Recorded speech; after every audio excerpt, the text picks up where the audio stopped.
नमस्कार दोस्तों, स्वागत है आपके अपने चैनल पर। आज हम यू कैन विन किताब के चौथे अध्याय स्वाभिमान यानी सेल्फ एस्टीम से कुछ कहानी आपके लिए दोबारा लेकर आया हूँ। स्वाभिमान सिर्फ आत्मसम्मान नहीं, वो हमारी सोच, दिशा और निर्णयों के नींव है। आज के वीडियो में हम 3 ऐसी कहानियाँ सुनेंगे जो हमें यह समझने में मदद करेगी कि जीवन में स्वाभिमान का क्या महत्व है। एक कहानी है एक चोर और एक जज की। दूसरी कहानी है विल्मा रुडोल्फ की जो हौसले की मिसाल बनी। और तीसरी कहानी है एक साधु की जिसने अपशब्दों को लौटाकर सम्मान की ऊंचाई दिखाई। इन कहानियों से आप जान पाएंगे कि आत्मसम्मान कैसे हमारे जीवन की दिशा तय करता है।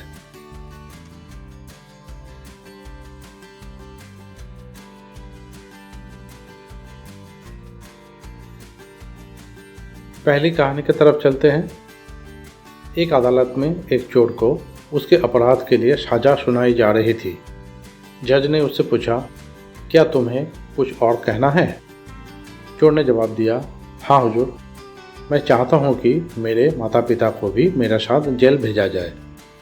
जज चौंके और पूछा, ऐसा क्यों?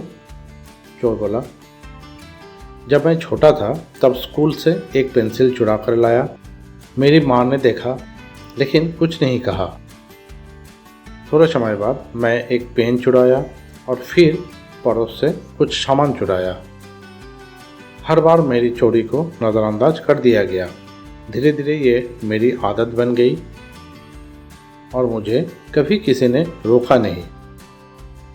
अगर मुझे उस समय सही और गलत का फ़र्क समझाया गया होता तो मैं आज यहाँ पर नहीं होता। इस पर कोर्ट में सन्नाटा छा गया। चोर की बात कड़वी थी लेकिन सच भी थी। इस कहानी का मूल संदेश, माता पिता और शिक्षक अगर बच्चों को समय पर सही दिशा नहीं दिखाए तो बच्चे भटक सकते हैं। बच्चों को असीम स्वतंत्रता देना नहीं बल्कि उन्हें अनुशासन और मूल्यों की डोर से जोड़कर बड़ा करना ही असली परवरिश है। बच्चों की परवरिश एक गंभीर जिम्मेदारी है। अनुशासन उन्हें बांधता नहीं बल्कि उन्हें सही दिशा में उड़ने की डोर देता है। जैसे पतंग हवा में तभी उड़ती है जब डोर थामी जाए। अगर बचपन में सही और गलत का फर्क ना सिखाया जाए तो छोटी छोटी गलतियों भी बड़ी आदतों में बदल सकती है। सच्चा प्यार वही है जो सीमाएं तय करे और बच्चे को सही मार्ग दिखाए, न कि हर चीज़ में छूट दे दे।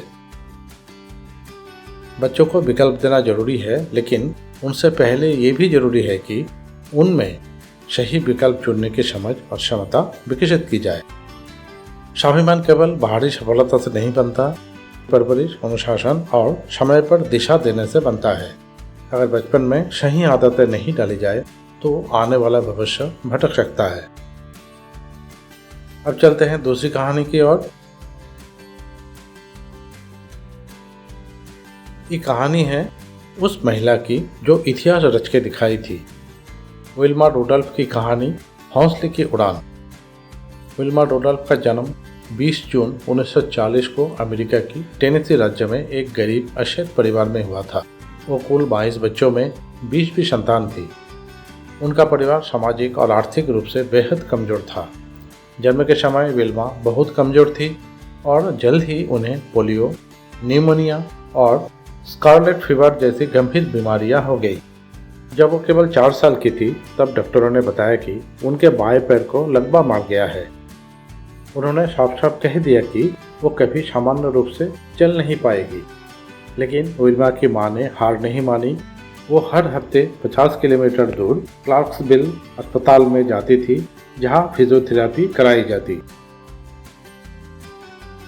विल्मा की मां ने उसकी हिम्मत बढ़ाई और कहा कि वो ईश्वर में विश्वास, मेहनत और लगन से जो चाहे वो कर सकती है। ये सुनकर विल्मा ने कहा कि वो दुनिया की सबसे तेज धाविका बनना चाहती है। धीरे धीरे बहुत दर्द, मेहनत और लगातार अभ्यास के बाद विल्मा ने ब्रेस पहनकर चलना शुरू किया। फिर उन्होंने बिना ब्रेस की चलने की ठान ली। जब वो 12 साल की हुई तो वो बिना किसी सहारे चलने लगी। यहीं से उनके अंदर खुद पर भरोसा और आत्मस्वाभिमान जन्म लेने लगा। विल्मा ने अपने स्कूल की बास्केटबॉल टीम में शामिल होना चाहा, लेकिन कई बार रिजेक्ट की गई, लेकिन जब उन्हें टीम में मौका मिला तो वो हर दिन घंटों अभ्यास करती थी। इसी दौरान उन्हें दौड़ने की ओर आकर्षण हुआ। 13 साल की उम्र में उन्होंने अपनी पहले दौड़ प्रतियोगिता में हिस्सा लिया और सबसे पीछे रही। इसके बाद में भी कई प्रतियोगिता में वो हिस्सा लिया और हमेशा आखिरी स्थान पर ही आती रही। 16 साल की उम्र में उन्होंने 1956 में मेलबोर्न ओलंपिक में हिस्सा लिया और ब्रॉन्ज मेडल जीता, पर उनका सपना यही नहीं रुका। 1960 के रोम ओलंपिक में विल्मा रुडोल्फ ने एक इतिहास रच दिया। विल्मा का मुकाबला जूता हेन से हुआ, जिसे पहले कोई भी हरा नहीं पाया था। विल्मा ने 100 मीटर दौड़ में गोल्ड मेडल जीता, फिर विल्मा ने 200 मीटर दौड़ में गोल्ड मेडल जीता और एक बार फिर विल्मा ने 4x100 मीटर रिले में गोल्ड मेडल जीता। एक लकवाग्रस्त महिला ने ओलंपिक के दुनिया में सबसे तेज धाविका बन गई थी। इस तरह वो पहली अमेरिकी महिला बनी जिसने एक ओलंपिक में 3 स्वर्ण पदक जीते। इस कहानी से क्या सीख मिलती है? आत्मस्वाभिमान और अनुशासन असंभव को संभव बना सकते हैं। विल्मा ने अपनी कमजोरी को अपने सबसे बड़ी ताकत में बदला। परिवार और खुद के विश्वास ने उनकी जिंदगी बदल दी। असली परिवर्तन अंदर से आता है जब आप खुद पर विश्वास करना शुरू करते हैं। कभी डॉक्टरों ने कहा था कि ये लड़की जिंदगी भर चल भी नहीं पाएगी, लेकिन इसी लड़की ने कुछ साल बाद दुनिया को पीछे छोड़ दिया, क्योंकि उसने सिर्फ दौड़ नहीं लगाई, अपने आत्मसम्मान के लिए उड़ान भरी। अब चलते हैं तीसरी कहानी की ओर। दुनिया क्या कहती है इस पर आपका नियंत्रण नहीं है, लेकिन आप क्या सुनते हैं इस पर पूरा नियंत्रण आपका है। आज की तीसरी और आखिरी कहानी है एक साधु की, जिसने अपशब्दों को लौटा दिया लेकिन सम्मान को थामे रखा। एक बार की बात है, प्राचीन भारत के एक प्रसिद्ध साधु किसी गांव से गुजर रहे थे। उनका स्वभाव शांत, संयमी और आत्मनियंत्रित था। रास्ते में अचानक एक व्यक्ति उनके सामने आया और बिना किसी कारण उन्हें भला बुरा कहने लगा, अपशब्द बोलने लगा। जहां आम लोग गुस्से में आकर जवाब दे देते, वहां वो साधु शांत खड़े रहे, एक शब्द नहीं बोले। उस व्यक्ति ने काफी देर तक बोलना जारी रखा, लेकिन साधु का धैर्य नहीं टूटा। जब वो आदमी थक गया और चुप हुआ तो साधु ने मुस्कुराते हुए सिर्फ एक सवाल किया, यदि कोई व्यक्ति किसी को कोई वस्तु देना चाहे तो दूसरा उसे लेने से मना कर दे तो वो वस्तु किसके पास रहती है? वो व्यक्ति चौंक गया और बोला, स्वाभाविक है, वो वस्तु देने वाले के पास ही रहेगी। तब साधु ने शांति से कहा, ठीक वैसे ही मैं तुम्हारी गालियां स्वीकार नहीं करता, ये अब तुम्हारे पास ही रहेगी। साधु ने अपने रास्ते बढ़ते हुए उस व्यक्ति को मौन में एक बड़ा सा पाठ सिखा दिया और वो व्यक्ति हक्का बक्का रह गया। लेखक शिवकरा कहते हैं, बाहरी दबाव की अपेक्षा अंदरूनी शक्ति से चलना सीखिए। जब तक आप दूसरे को अपनी भावनात्मक नियंत्रण की चाबी सौंपते रहेंगे, आप दुखी ही रहेंगे। महात्मा के इस कहानी में हमने यही देखा कि उन्होंने अपनी भावनात्मक चाबी खुद के पास रखी और यही उनके स्वाभिमान की असली ताकत थी। इस कहानी से हमें ये सीख मिलती है कि हमारे सम्मान और मानसिक शांति की चाबी हमारे खुद के हाथ में होती है। जब तक हम दूसरों की नकारात्मक बातों को स्वीकार नहीं करते, तब तक वे हमें नुकसान नहीं पहुंचा सकती।